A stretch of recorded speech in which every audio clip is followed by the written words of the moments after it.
Aujourd'hui, je vous propose de découvrir la vie et l'œuvre d'Auguste Herbin, l'autre peintre cartésien. Tout le monde connaît Henri Matisse. Auguste Herbin est beaucoup moins connu. Bien justement, c'est l'occasion aujourd'hui de réparer une injustice.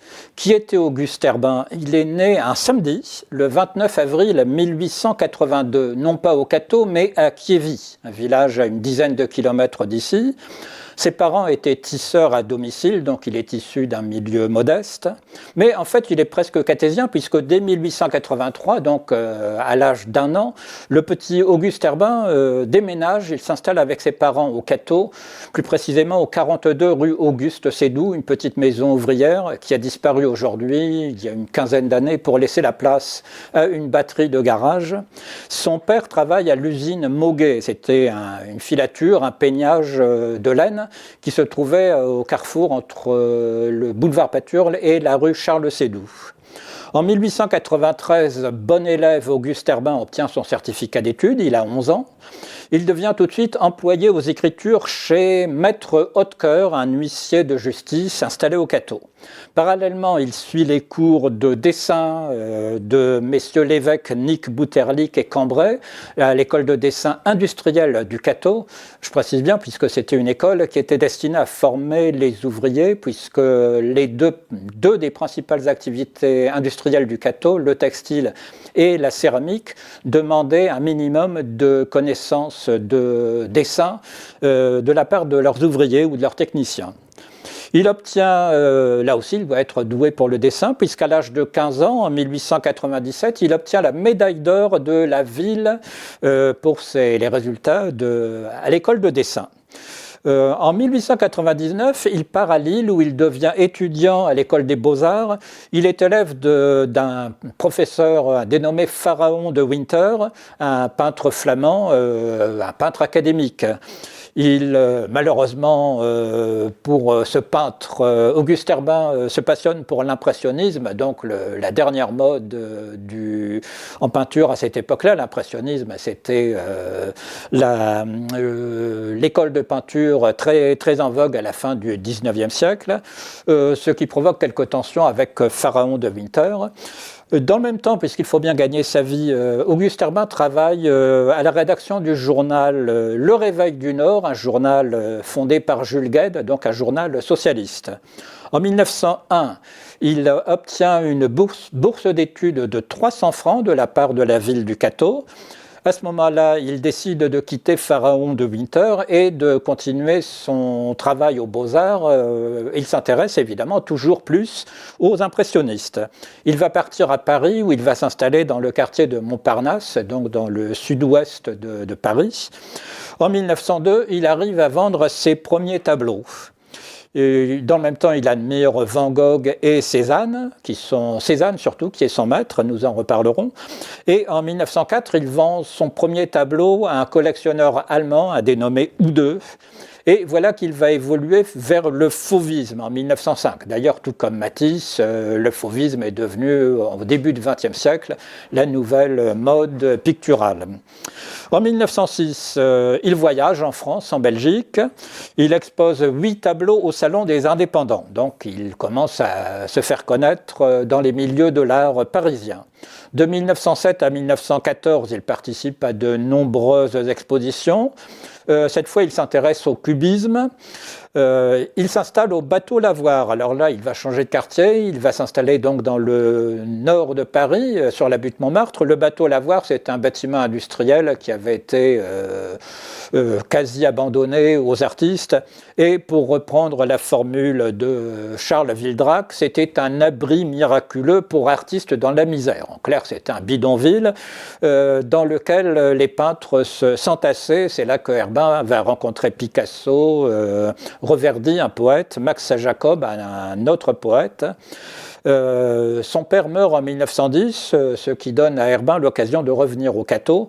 On verra par la suite qu'il revient régulièrement au Cateau. Autant Matisse est parti du Cateau dès la fin de sa première semaine d'existence, autant Herbin est revenu régulièrement au Cateau, jusqu'à la fin de sa vie d'ailleurs. En 1913, il part à Céret. Céret, c'est une petite ville dans les Pyrénées orientale. Il rencontre là Matisse et Picasso. On ne sait pas ils étaient ensemble dans la ville, on ne sait pas s'ils se sont fréquentés, s'ils ont échangé quelques propos sur la vie artistique. En 1912, on le retrouve également, Herbin voyageait beaucoup, on le retrouve à Vadencourt, dans l'Aisne, tout près de Guise, où il va peindre des paysages au bord du canal de la Sambre-à-l'Oise, reprenant d'ailleurs l'exemple de Matisse qui, une dizaine d'années plus tôt, vers 1903, était revenu dans la maison de ses parents, à l'Équiel-Saint-Germain. Et donc, Herbin et Matisse ont peint tous les deux, au début du XXe siècle, les paysages de la Thiérache de Guise. En 1915, nous voilà au cours de la Première Guerre mondiale, Auguste Herbin est mobilisé. Il a 33 ans, il est de petite taille, il mesure à peine 1,50 m, donc il n'est pas versé dans les troupes combattantes. Donc, étant donné qu'il est peintre, il est chargé d'un service de peintre en lettres, donc pour immatriculer des camions, des bâtiments, des avions, etc. Il séjourne à Vincennes, puis au camp de Mailly en 1916. Il décore entre autres, comme il est peintre, l'iconostase, c'est-à-dire la cloison arrière d'une chapelle utilisée par les prisonniers russes et les prisonniers orthodoxes. En 1917, il est versé au service du camouflage des avions. Donc l'aviation s'est beaucoup développée au cours de la Première Guerre mondiale. Un avion, c'est assez voyant, et donc l'armée, suivant des théories d'optique, de physiologie extrêmement poussées, l'armée se chargeait de camoufler les avions, les bateaux, même les soldats, donc pour les rendre les moins visibles possibles. Alors évidemment, le jour, il camouflait les avions suivant les normes officielles, bon, en gros couleur kaki, très discrète, très sombre, du gris, du vert, et puis on le soupçonne le soir d'avoir, entre guillemets, camouflé de façon beaucoup plus voyante, beaucoup plus colorée. Il revient au Cateau. En 1918-1919, la guerre étant finie, il va créer un groupe Abstraction Décoration en liaison avec la Galerie de l'Effort Moderne. La Galerie de l'Effort Moderne, c'était une galerie d'art fondée par Léonce Rosenberg, qui était un vendeur de tableaux, installé à Paris, dans les beaux quartiers. Là, il va rencontrer Jean Cocteau, Max Jacob, le peintre Braque, Fernand Léger, Henri Laurin, etc. Donc, une période intellectuellement très, très favorable. Dans le même temps, en 1920, il adhère au PC, au Parti communiste. C'était très à la mode à cette époque-là. En 1921, il séjourne au Cateau, au numéro 4 rue de Flandre, une petite maison qui existe encore aujourd'hui. Il peint, c'est justement à ce moment-là qu'il peint la vue générale du Cateau, qui se trouve aujourd'hui au musée du Cateau. On peut voir, c'est le retour à un style presque naïf, hein, plus question d'abstraction, de fauvisme, etc. Il peint exactement comme pourrait peindre un peintre du dimanche. Donc cette vue générale du Cateau, on y voit, donc on est sur la hauteur du côté des Essarts, et puis on voit l'enfilade des toits, une espèce de mosaïque des toitures colorées du centre-ville. Donc, et puis aussi la géométrie des toits d'usine en dents de scie. Donc il est revenu à la figuration, à un style même que l'on appelle puriste. Il va peindre à cette époque-là le moulin de Samnin, d'autres paysages. Dans le même temps, en 1922, il se marie avec Louise Bayeux, une jeune femme du Cateau qu'il a connue beaucoup plus tôt, puisqu'en fait, ils vivaient ensemble, Louise Bayeux et Auguste Herbin, depuis 1911. Herbin participe à cette époque-là à diverses expositions, en particulier à Londres. Il commence ses premiers écrits théoriques sur l'art. Je vous rappelle qu'Auguste Herbin n'avait que son certificat d'études, mais il se passionnait il lisait beaucoup, et il a beaucoup écrit, surtout à la fin de sa vie, des écrits théoriques sur les couleurs, sur l'art. On verra que ces recherches l'ont beaucoup enrichi. C'est aussi à cette époque-là qu'en 1925, il décore le fameux piano qui est exposé au musée du Cateau, avec des couleurs extrêmement criardes, extrêmement voyantes. En 1926, donc je vous disais c'était une époque, le début des années 20, où il était revenu à un art, une peinture figurative, mais en 1926, il s'oriente vers l'abstraction, et là c'est un choix définitif, jusqu'à la fin de sa vie, sauf pour quelques tableaux, entre guillemets, alimentaires, qu'on l'obligera à peindre pour pouvoir un peu gagner sa vie, mais donc il se consacre à l'abstraction, une abstraction extrêmement riche, extrêmement évolutive. En 1929, il séjourne au Cateau, rue de la Liberté, donc au domicile parental. En 1930, il repart à Paris avec son épouse. Il s'installe dans l'immeuble Le Corbusier, boulevard Masséna, dans le 13e, donc un immeuble très moderne. Et là, il commence à orienter, ou à poursuivre plutôt ses recherches d'intellectuel. Et l'une de ses devises, c'est l'art participe de la vie de l'univers. Donc il va élargir ses centres d'intérêt. Nous allons voir que cet élargissement va le mener assez loin. En 1931, il crée un mouvement artistique, le mouvement Abstraction-Création. C'était l'époque, au début des années 30, où les surréalistes étaient très à la mode. Herbin n'aimait pas ça. Donc avec d'autres artistes, il va créer un mouvement en réaction au surréalisme, en particulier avec d'autres peintres connus, Vanton Garlot, Kupka, Jean Arp, Sonia Delaunay, etc. Et Mondrian, peintre hollandais très connu. Il continue à séjourner au Cateau dans les années 30. En 1934, il continue, je vous disais que Herbin était communiste, il continue à réfléchir sur la façon de promouvoir la culture ouvrière et révolutionnaire pour rendre l'art accessible à tous. Nous verrons où cela va aboutir à la fin de la vie d'Herbin. En 1935, nouveau changement d'adresse, il s'installe rue Falguière à Paris, dans le 15e, où il installe un atelier dans lequel il va travailler jusqu'en 1957. En 1936, il expose à New York, il est très actif, il voyage beaucoup. Et en 1937, a lieu à Paris l'exposition internationale des arts et techniques. Alors Herbin, qui est très passionné pour la liaison entre l'art et puis la vie de tous les jours, va s'intéresser à cette exposition. En 1939, à la veille de la Seconde Guerre mondiale, il séjourne au Cateau. Et puis, il va partir en Suisse où, dans le cadre de ses recherches intellectuelles, il va se rendre dans un centre que l'on appelle le Goetheanum, qui a été fondé par Rudolf Steiner. C'était un écrivain, philosophe, qui était le créateur d'une théorie extrêmement complexe que l'on appelle l'anthroposophie, qui continue à avoir des adeptes encore aujourd'hui. Rudolf Steiner, donc, c'était un philosophe autrichien qui a vécu de 1861 à 1925. Et alors, en gros, le but de l'anthroposophie, c'était là rien de moins que la compréhension de la nature humaine la plus profonde pour lui donner sa vraie place dans le cosmos. Donc, vous voyez, un vaste programme, comme dirait quelqu'un.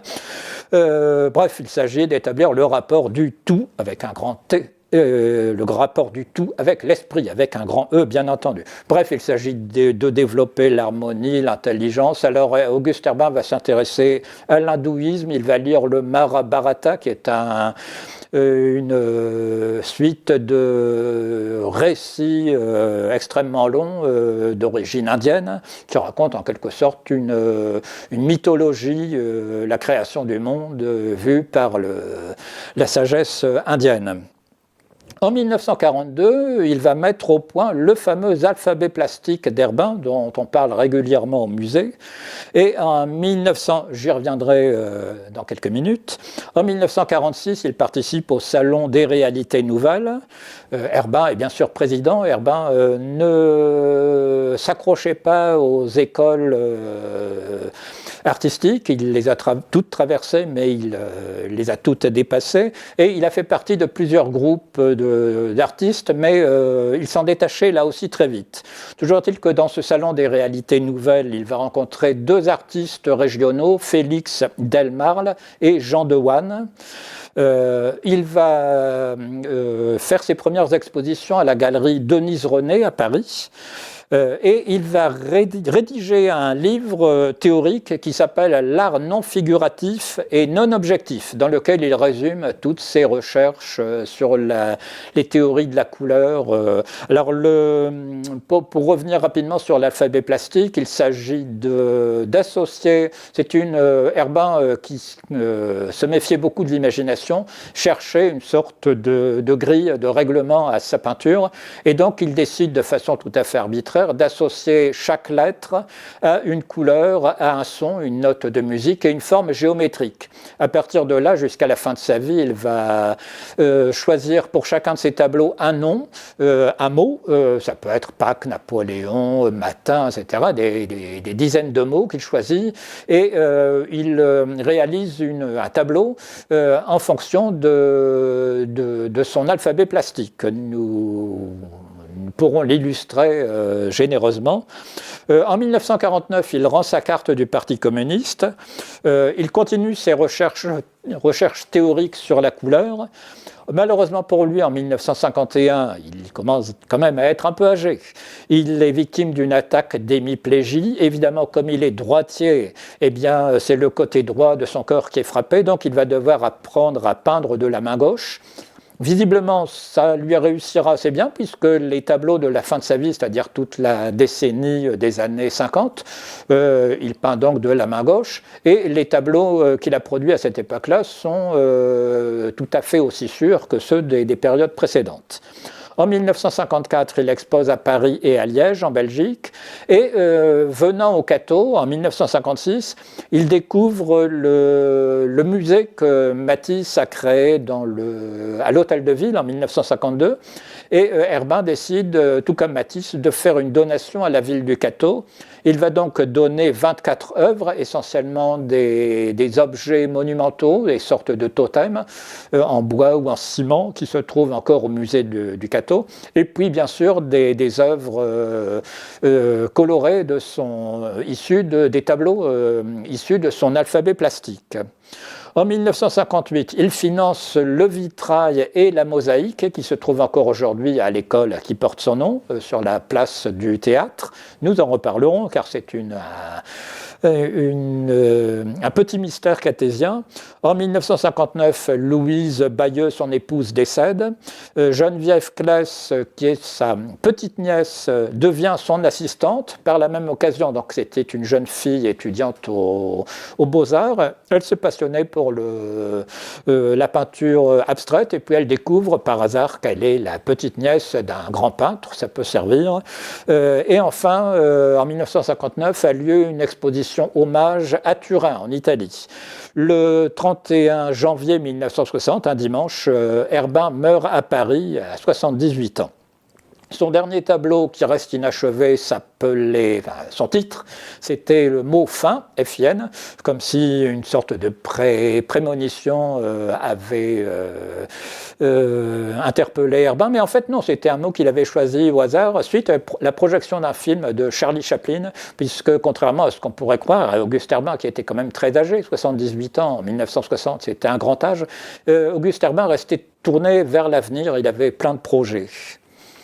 Alors, cet alphabet plastique, il a une longue histoire. Donc, il faut dire que cette idée d'associer les couleurs, les formes, les lettres, les sons, c'est une vieille histoire. Jean-Sébastien Bach, d'ailleurs, avait composé un morceau de musique grâce aux lettres qui servaient de notes, puisqu'en allemand, ce sont des lettres et non pas des do, ré, mi, fa, sol, la, si, do. Donc, les notes de musique en allemand sont indiquées par des lettres. Et il se trouve que Jean-Sébastien Bach, B-A-C-H, bien, ces 4 lettres sont aussi des notes de musique. Jean-Sébastien Bach étant musicien, il avait profité de cette coïncidence pour composer un morceau de musique avec les lettres de son nom. Et puis, plus connu, dans beaucoup de collèges en France, on étudie un poème, un sonnet d'Arthur Rimbaud qui s'appelle voyelles. Et là aussi, Arthur Rimbaud va tenter d'associer les voyelles et les couleurs. J'inventais la couleur des voyelles, écrira-t-il. Alors, le début de ce poème, c'est A noir, E blanc, I rouge, O bleu, U vert, etc. Et alors, ces recherches sur l'alphabet plastique, je vous disais, aboutissent au Cateau par la création ou l'installation plutôt du vitrail qui se trouve sur la place verte à l'école Herbin et de la mosaïque. Alors là, il y a tout un chapitre que j'ai beaucoup travaillé là-dessus, que j'ai intitulé de façon très générique « L'énigme de l'escalier ». Ce n'est pas un livre, une nouvelle d'Agatha Christie, mais c'est un morceau de notre histoire locale qui est très, très complexe. Donc en 1956, la municipalité, le conseil municipal du Cateau, constatant nous sommes à l'époque du baby-boom, il y a beaucoup d'enfants qui viennent de naître après la Seconde Guerre mondiale, et donc il est nécessaire de construire une nouvelle école. Donc elle se situera sur la place verte, place du théâtre, et la construction va être menée de février à octobre 1957. C'est l'architecte Ernest Gaillard, l'architecte cambrésien, ami de Matisse, qui est chargé de la construction, tout comme il avait été d'ailleurs architecte de l'école Matisse, avenue Henri Matisse. Gaillard contacte Herbin, puisque Matisse a bien voulu donner le vitrail et les abeilles à la ville du Cateau.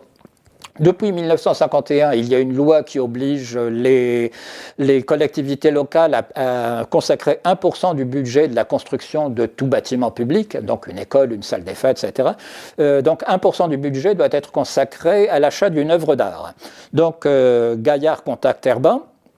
Herbin propose rien de moins qu'un vitrail et une mosaïque. Il était très généreux, Herbin, il propose non pas une, mais 2 œuvres d'art.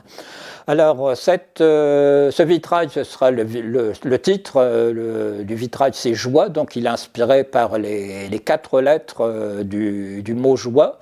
Nous y reviendrons par la suite, mais pour la mosaïque Orphée, donc 5 lettres, Orphée, alors c'est un personnage de la mythologie grecque qui est fiancé à une jeune fille, Eurydice. Malheureusement, celle-ci a la mauvaise habitude de traîner dans les prairies en se promenant les pieds nus, c'est très à la mode aujourd'hui, sauf que la malheureuse se fait piquer par un serpent qui l'envoie très rapidement rejoindre ses ancêtres. Désespéré, Orphée va séduire le gardien des enfers avec sa lyre. Il faut dire qu'il est le fils de la muse de la musique, ça peut aider.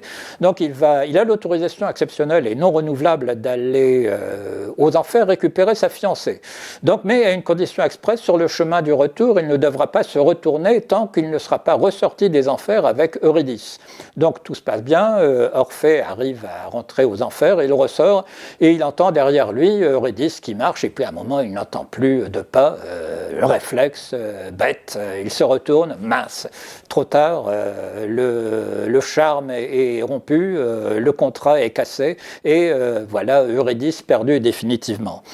Donc Orphée, donc O-R-P-H, un E et un E, donc on a 2 E. Alors on retrouve les formes dans la mosaïque, vous pourrez admirer sont des mosaïques faites à partir de carrelage de chez Simons, production locale.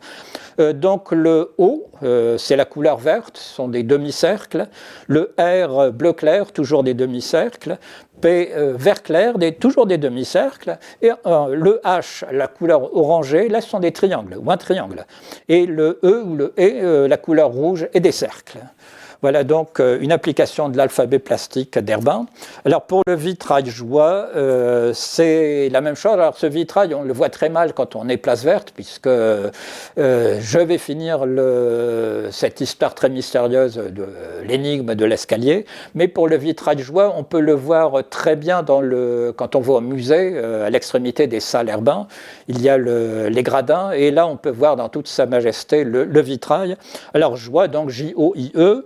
J, c'est le jaune foncé, O, c'est la couleur verte, I, c'est l'orange, le E, c'est le rouge, et puis on rajoute du bleu, ça fait beau, quoi. Vous savez, l'alphabet plastique, il était fait pour être un peu contourné, quoi.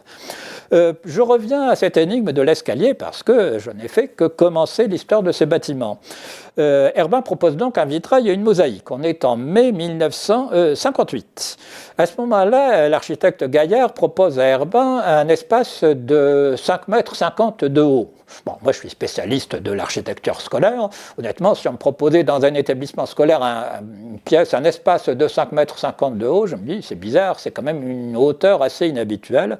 Bref, Herbin prépare les dimensions de son vitrail, le futur vitrail joie. Pendant ce temps-là, Ernest Gaillard, au mois de juin, se charge de faire construire un escalier dans ce fameux espace de 5,50 m de haut, puisqu'en fait c'est une cage d'escalier, tout bêtement. En août 1958 a lieu la pose du vitrail et de la mosaïque, et également de l'escalier. En septembre, au cours d'un séjour au Cateau, Herbin vient voir l'école qui ne porte pas encore son nom, et là il découvre la catastrophe, c'est-à-dire le vitrail coupé en deux par le palier de l'escalier. J'aime autant vous dire que Herbin en est très affecté, ça se voit d'ailleurs sur les photos. Alors Herbin était assez mal aimé puisque à la fin de la construction de cette école, qui porte maintenant le nom d'Auguste Herbin, le conseil municipal se réunit et cherche un nom pour l'école. Évidemment, étant donné qu'Auguste Herbin est quand même assez connu en France, et puis qu'il est assez généreux, le conseil municipal, le maire, propose que l'école porte le nom de l'artiste. Sauf qu'un conseiller municipal, dont nous tairons le nom, dit à cette époque-là, donc on est en 1958, non, Herbin ne s'intéresse pas au Cateau, il n'est pas apprécié au Cateau, donc choisissons un autre nom, genre Victor Hugo ou Honoré de Balzac. Vous savez, pour les établissements scolaires, ça n'est pas l'imagination qui manque.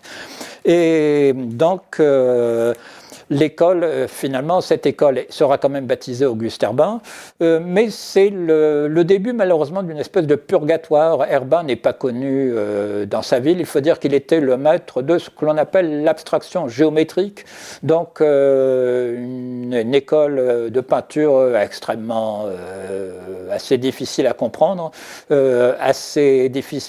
qui n'est pas accessible immédiatement, et ce qui fait que très longtemps, jusqu'à nos jours, Herbin est peu connu. Il est assez connu aux États-Unis, en Allemagne en particulier, où sont des pays où ont lieu régulièrement des expositions de ses peintures. Par contre, la France ignore superbement Auguste Herbin. Il n'y a jamais eu de grande exposition Herbin, de grande rétrospective. Il y a quelques années, à la FIAC, la Foire internationale d'art contemporain, un galeriste avait eu l'étrange idée, si on peut dire, d'exposer un tableau d'Herbin parmi d'autres tableaux contemporains. Ses voisins de galerie ont exigé que le Herbin en question soit sorti, sous peine de voir les voisins disparaître, en disant « on n'expose pas à côté de n'importe qui ». Une autre anecdote, c'est dont je vous parlais de la galerie Denise René, qui, à Paris, dès les années 46 jusqu'aux années 70, exposait régulièrement les tableaux d'Herbin. Il y a une autre galerie, la galerie La Lumière, dans le quartier du Marais à Paris, qui, depuis les années 80, expose régulièrement, là aussi, des tableaux d'Herbin. Et vous savez que le monde des galeries d'art est un petit milieu. Et Herbin étant peu apprécié en France, il n'y a qu'un conservateur de musée, Serge Lemoine, qui s'est battu, l'ancien conservateur du musée d'Orsay, qui régulièrement fait campagne pour que Herbin soit reconnu à sa juste place. Mais donc, pour vous donner une idée, les autres galeristes de ce quartier du Marais, quand ils voyaient passer monsieur et madame Lahumière, donc des défenseurs de l'œuvre d'Herbin, disaient ironiquement « Tiens, bonjour, voilà monsieur et madame Herbin qui passent ». Bon, sous-entendu, ils se consacraient à une cause qui était déjà désespérée. Donc voilà, en bon résumé, la vie et l'œuvre d'Auguste Herbin. Vous voyez une vie complexe, une vie qui est resté un peintre qui est toujours resté attaché au Cateau, qui, encore plus qu'Herbin, encore plus que Matisse, a bataillé pour que ses œuvres soient installées au Cateau, et finalement un peintre peu connu. Donc pour les raisons que j'expliquais, il ne s'est rattaché à aucun mouvement de façon très fidèle, et puis il ne s'est accroché non plus à aucune école artistique. Il est resté très indépendant, et connu à l'étranger, il est toujours à découvrir en France. En tout cas, nous avons la chance au Cateau de posséder un musée qui consacre un étage à l'œuvre d'Herbin. Les œuvres d'Herbin sont très largement, les salles plutôt, sont très largement dimensionnées pour que les touristes puissent les découvrir dans de bonnes conditions. Donc c'est ce que je vous invite à faire dès que vous avez l'occasion. Vous allez au musée Matisse, à l'étage, et vous admirez les tableaux d'Auguste Herbin, son vitrail aussi. Et ce sont des œuvres qui, quand on y laisse traîner son imagination, ouvrent la porte au rêve. C'est une école d'imagination assez extraordinaire.